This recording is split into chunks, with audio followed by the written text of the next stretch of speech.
This is a recipe you can't beat and a great first course. You can cook your own beets or open a can of beet like this, drain it, put the slice in there, salt, pepper, a lot of ground pepper in there, and of course sour cream in the bottom. You mix it in your sour cream and place it directly on top, or either radicchio, or in that case I have beautiful endive here. The color is great, goes well with it, it's easy to make, it is delicious, and all you have to do is to put a little bit of green on top of it. And here we are. I'm Jacques Pépin. This is Fast Food My Way.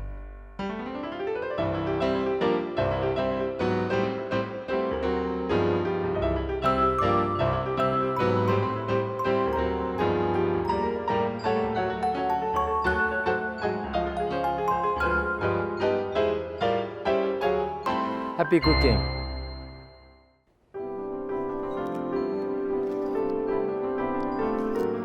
I'm going to do an apple, nuts, and apricot crumble today. Peel the apple. As you can see, I use my thumb as a pivot here, and use a sharp knife. I mean, a lot of people will use a vegetable peeler, I do too, but I'm used to use a knife. And for that particular dessert, I like a soft apple. You know, Macoun, Steinman, Macintosh, any of those soft apples are good for that. You cut it in two, and again, using your thumb as a pivot, you do the same thing. Be sure to have your thumb there, otherwise you go right into your hand. Then here we cut in two and in three, and you can see I have added to that apple. Look at those apples, I peeled them a few minutes ago, they're all discoloring already. You can avoid that by keeping them in water, with a bit of salt in the water, or a bit of lemon juice or orange juice, but I wanted to show you that it really doesn't matter whether they discolor or not. For what we are doing here, discoloration will disappear by the time they go into the oven. So, cinnamon in it, orange juice, the nuts, and the apricot. Those are dry apricot, and that's about all there is to it. So this we're going to toss it together and then put it into that roasting, that gratin dish here. And I can do a small one if I have too much.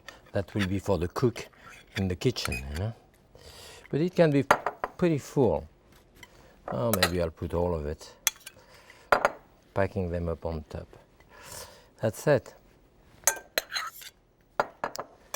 And now the dough, the crumble to put on top, and this is quite a rich dough that you want to do there. Remember, we didn't put any butter or anything in this, so I have a stick of butter here, which is soft, and about a cup of flour, or 3/4 of a cup, a bit of baking powder, and sugar.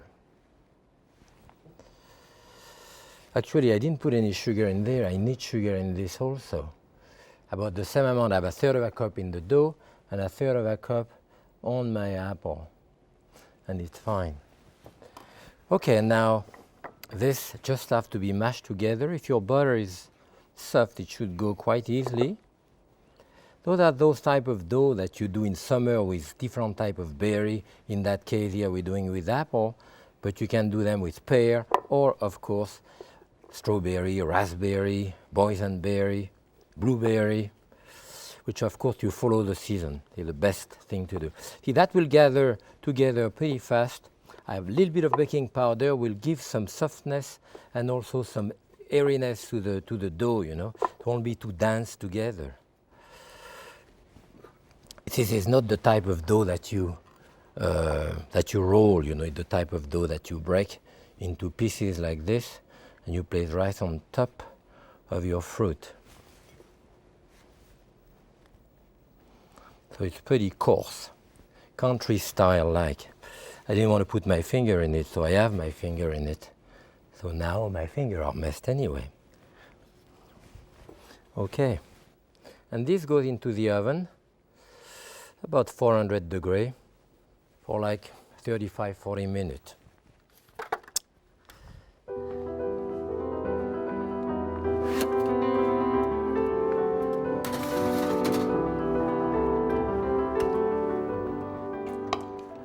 Today is mushroom day. We're going to do a menu with mushroom veloute with almond,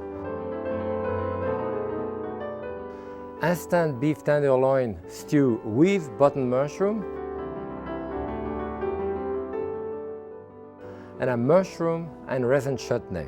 So this is a great day for mushroom. And I do use a lot of mushroom. But I tell you, out of all of those wild mushroom at the market, which are usually very expensive, by far the most underrated species of mushroom is right this one, the button mushroom, the white mushroom that you find in store. It usually or very often are more taste than the oyster mushroom or other fancier and more expensive species that you find in supermarket, you know. Certainly 40 years ago when I came to America, there was not even those type of mushroom in the supermarket. I remember going to a store on mid Manhattan, you know, where I live on 50th and First Avenue, and asking for mushroom. And they sent me to aisle 5 who had canned mushroom. At that time, you had to go to a specialty store to get mushroom. And now any supermarket will have 5, 6, 7, 8, 10 different type of mushroom. But as I said again, this one here is really very underrated.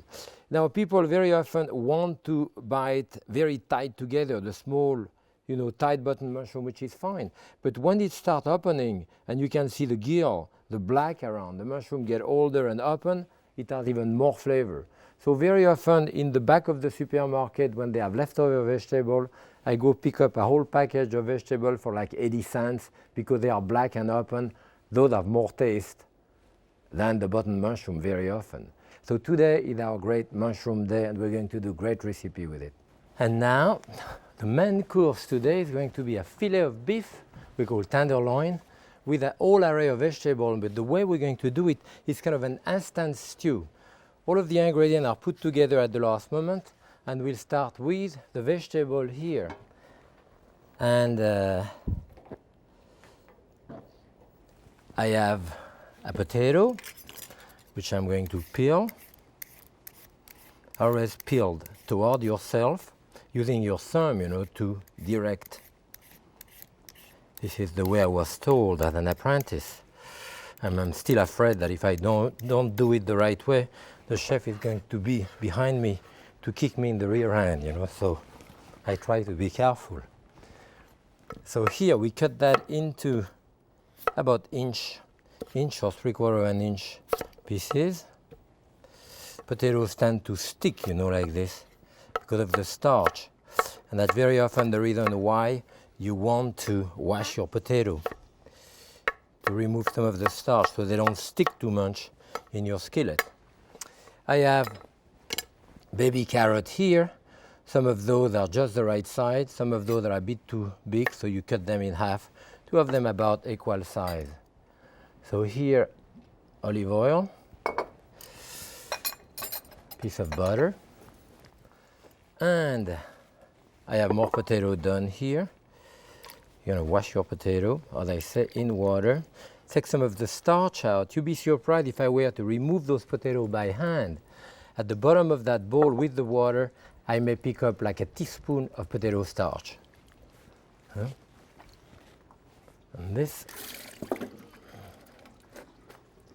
So here is my potato. The potato also will discolor when you leave them outside. And very often in professional kitchen, we blanch the potato. When we want to saute them, you blanch them like a minute in water, not even 30 seconds, then they don't discolor anymore. Then you saute them after. So here I have a nice, beautiful skillet here, or saucepan. We call that a sautoir, in copper on the outside, because we may serve the whole thing in there at the end. So I have the carrot. Here is my potato. And mushroom. You can see mushroom here. I'm doing a lot of mushroom in that menu. Now the controversy is whether you wipe your mushroom, which you shouldn't, whether you should wash them or not. I wash the mushroom.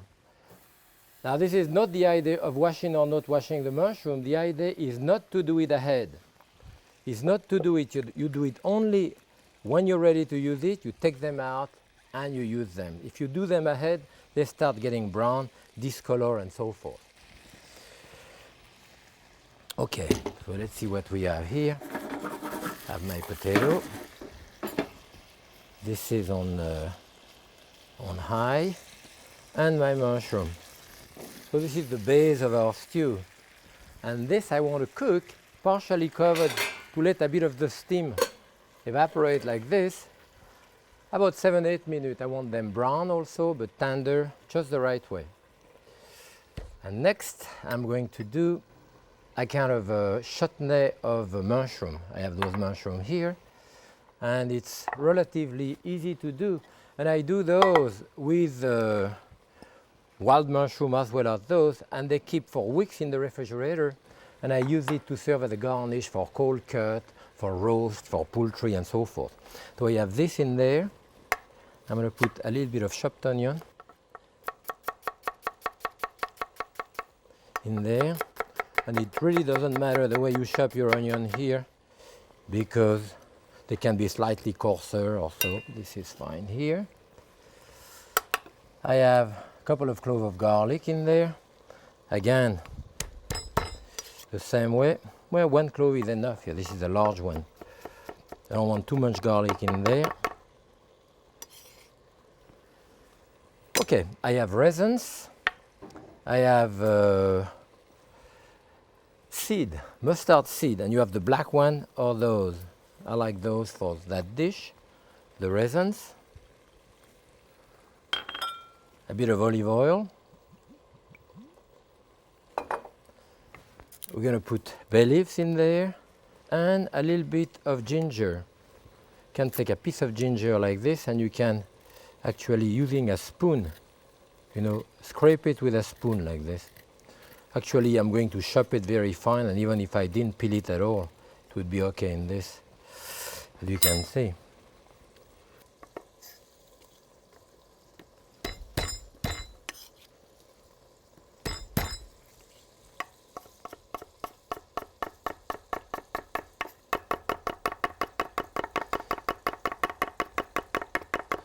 The ginger will work out quite well like that, especially if it's a young ginger like this one is. White wine, 1 teaspoon, maybe a bit more, a couple of tablespoons, dash of salt, pepper in it, a dash of vinegar also to get me a bit more acidity, and a little bit of tomato paste. And of course I put some sugar in there. So here is my sugar in there. This has to come to a nice boil. Cover it, and this should simmer about 5-6 minutes, should be enough, and then when it cools off it will get thick enough. You can put it into a jar, keep it in your refrigerator for a couple of weeks. And now that the vegetables are cooking nicely, I'm going to do another dish with mushroom. The first course of the meal, which is a veloute of mushroom and almond. As you can see, my soup is basically finished here. And what I did was actually very easy. Put a piece of butter in a saucepan, melt it. Then you add shallot.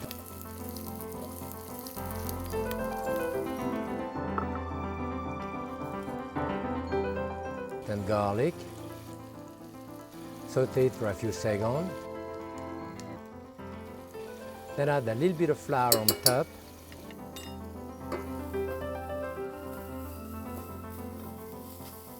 The chicken stock.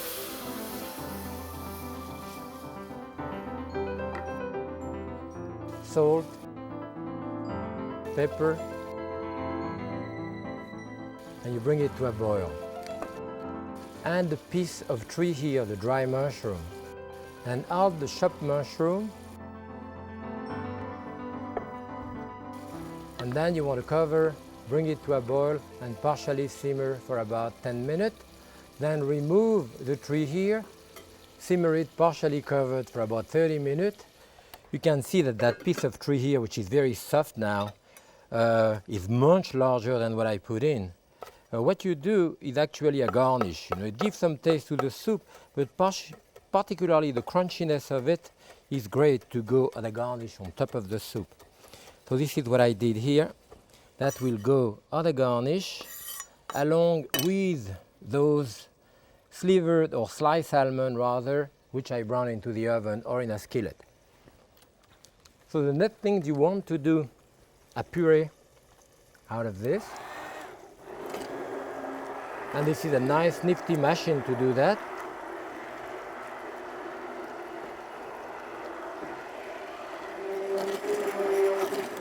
You want to do it as creamy as you want. I like it pretty creamy. And then we put half and half in it, about a cup of half and half. And that's it. My veloute is ready. This is very intense taste of mushroom. And you want to serve about that much per person with the sliced almond around and a little bit of those black mushroom.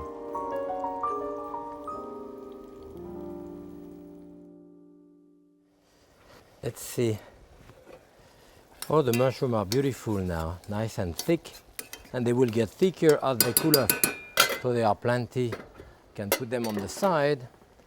And now we're going to do, right here, we're going to do the meat, which is going to go with my vegetable. So a beautiful piece of filet here, and that piece of filet can be cut in slices. Now you can use any tender piece, the so-called New York strip, which is also called loin strip and strip loin, as well as club steak, Delmonico steak, depending where you're in the country, will be good for that too. Actually, even a skirt steak, anything that you consider quite tender will work with this. We're doing an instant stew. I have done that stew with lamb as well. And it's a great way of doing it at the last moment. So I cut them into a fairly large piece here. And I'm going to put olive oil in there, butter,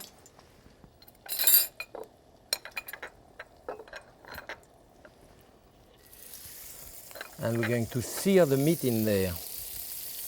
Okay, now my meat, I want to have a lot of pepper on top and salt.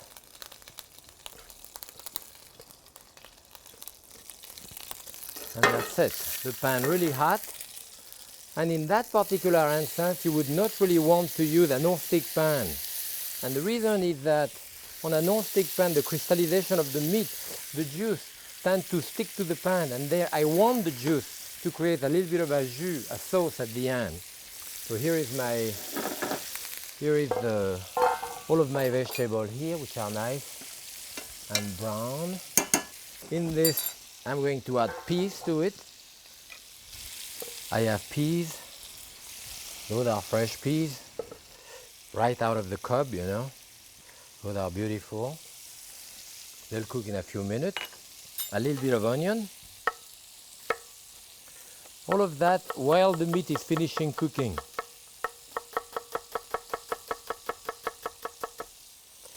That's it. Onion in there. And garlic. But I have different cloves of garlic here. The standard garlic and this one, which is the very large one that we call elephant garlic. Some are even bigger than that. Those are very mild. You can use a vegetable peeler for that, you know. And you can cut, you know, sliver of garlic like this, which is really nice. Sometimes I do that in a salad. I do sliver of garlic and I saute it in olive oil until they are, you know, brown and crisp. And eventually I put them on top of a salad. You can do that with a knife too, but certainly those vegetable peelers are terrific for that. So I have all of those slivers of garlic, which I'm going to put in there. Let's see the meat. Meat is browning nicely here. You don't want to cook it too much. It's a fillet of beef. So it's about ready. I will finish that up with a bit of chives on top. And that's certainly the fastest stew that you'll ever make, you know. So here, I have my meat, the vegetable.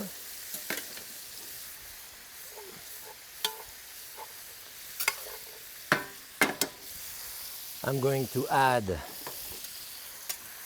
my meat directly to the vegetable. In the juice of the meat, I'll deglaze it with a little bit of red wine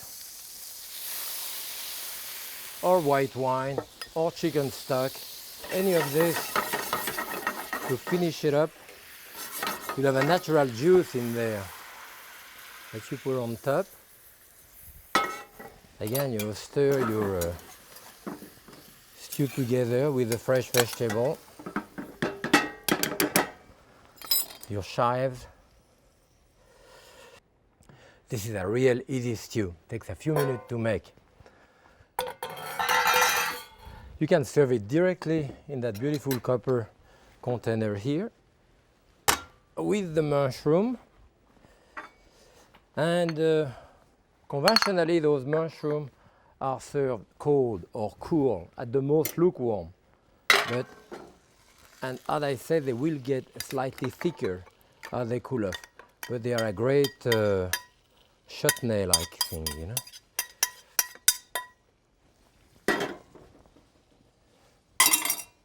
Here they have that ragout of mushroom and the stew of beef.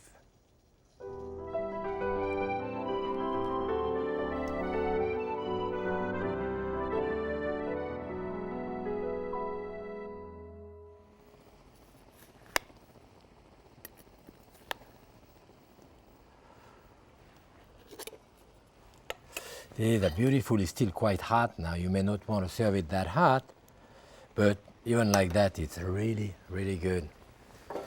So I have my stew here, which of course you can leave into that beautiful cocotte or then serve it also in a platter like this.